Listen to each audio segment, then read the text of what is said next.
स्थिति लावे, वृंदावन का आश्रय मत छोड़ना, वृंदावन का वास मत छोड़ना। बहुत विचार कर कह रहे हैं। देखो, इस बात पर विश्वास करोगे तभी आप आगे बढ़ पाओगे। कुछ भजन ना हो आपका वृंदावन में, जिनको वास मिला है, वो केवल अपने पापाचरण को रोक ले, विवेक से, वैराग्य से, भगवद आश्रय से निश्चित भगवत प्राप्ति हो जाएगी। वृंदावने प्रभाव सुन अपनो ही गुण देत, जैसे बालक मलिन को मात गोद भर लेत। भले मलिनता का स्वभाव है, लेकिन वृंदा टवी मां उसे अपनी गोद में ले लेगी और उनकी गोद में प्रिया प्रीतम खेल रहे हैं, अर्थात प्रिया प्रीतम की निश्चित प्राप्ति धाम के प्रभाव से। ये मन है जलाएगा, मन है भगाएगा। ये कई वर्ष हो गए, कुछ आनंद तो नहीं मिला। ऐसे दृश्य देखने को मिलेंगे। ये भी तो वृंदावन वास कर रहे हैं, देखो क्या कर रहे हैं। आपको विचलित नहीं होना, आपको धैर्यवान बनना है। माया ही वृंदा विपिनम विहाय, मत छोड़ना, मेरी प्रार्थना मान लो।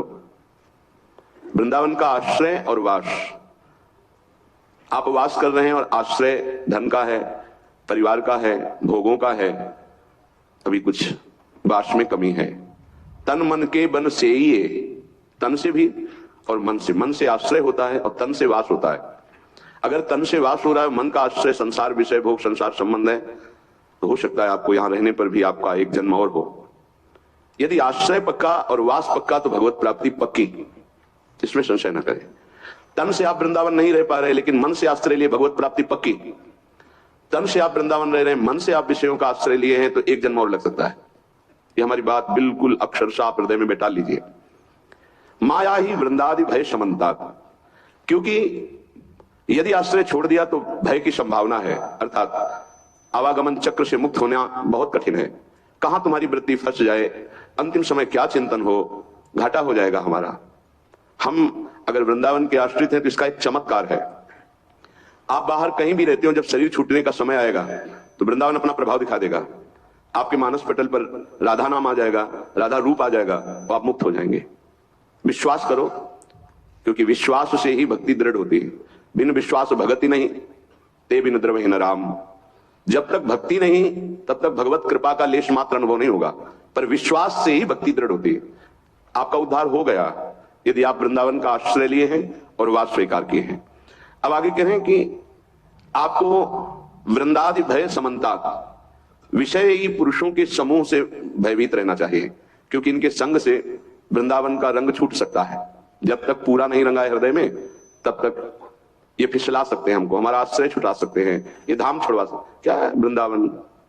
ऐसे उपदेश देने वाले मिलते हैं ना, सर्वत्र वृंदावन है।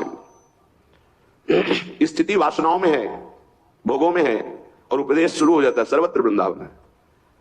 भाई, वृंदावन की समानता तो त्रिभुवन में कोई नहीं कर सकता, बैकुंठ भी नहीं कर सकता। सर्वत्र वृंदावन का अनुभव, सर्वत्र हमारे वृंदावन रम गया है। मन में, बुद्धि में, चित्त में, अहंकार में, इंद्रियों में, अहम में स्थिति है नहीं। वृंदावन के समान सिर्फ वृंदावन है। आप दिल्ली की रज को पूरे शरीर में लगाएंगे, बंगाल, कलकत्ता, देश विदेश, इस रज को शिव शनकादिक वंदना करते हैं। विचार करके इसकी समानता हो सकती है क्या? अव्यक्त रूप में तो भगवान सर्वत्र विराजमान है, लेकिन बाकी बिहारी के रूप में, राधा वल्लभ जी के रूप में, राधा रमण रूप में, यहां देखो घर घर ठाकुर, घर घर आराधना हो रही है। एक महाभागवत होता है तो योजनों भूमि को पावन माना जाता है। यहां तो गली गली में एक से एक भगवत प्रेमी महात्मा है। क्या जानते हो प्रेमी महात्मा? कोई मुकुट लगा के घूमते हैं क्या, कि आपको दूर से नजर आएगा ये देखो मुकुट लगा है तो प्रेमी हो गया? जब तक खुद प्रेमी नहीं होगा तो प्रेमियों की पहचान थोड़ी हो सकती है। श्रीपाद कह रहे हैं वृंदादि भय समन्ता, भयभीत रहो इस बात से कि कहीं विषयी पुरुषों का संग ना हो जाए।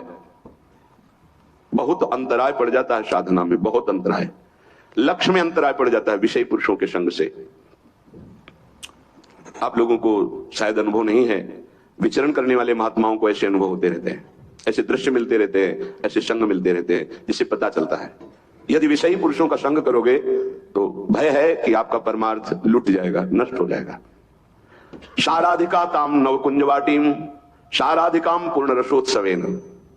ये वृंदावन श्री जी का महल है, यहां हमारी श्री जी विराजमान है। कभी अंतर्ध्यान नहीं होती, ध्यान रखना, यहां विराजमान है।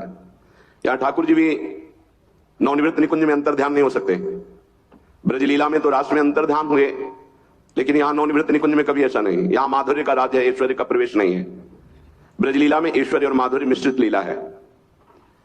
जो इस कुंज वाटी निज महल में रहता है, साराधिकाम पूर्ण रसोत्सवे में। वह किशोरी जो पूर्ण दया समुद्र कृपा समुद्र है, बिना साधन के भी उसे अपने रसोत्सव में सम्मिलित कर लेती है। उसका हृदय रास विलास रस से पूर्ण हो जाता है। श्रीपाद कह रहे हैं, महान संगानाम सहज मधुरात्म प्रिय कथा, प्रसंगानाम प्रेमोत्पुलक गलदश्राकुल गिराम, अपारे श्री वृंदावन रस महाब्धौ विहरताम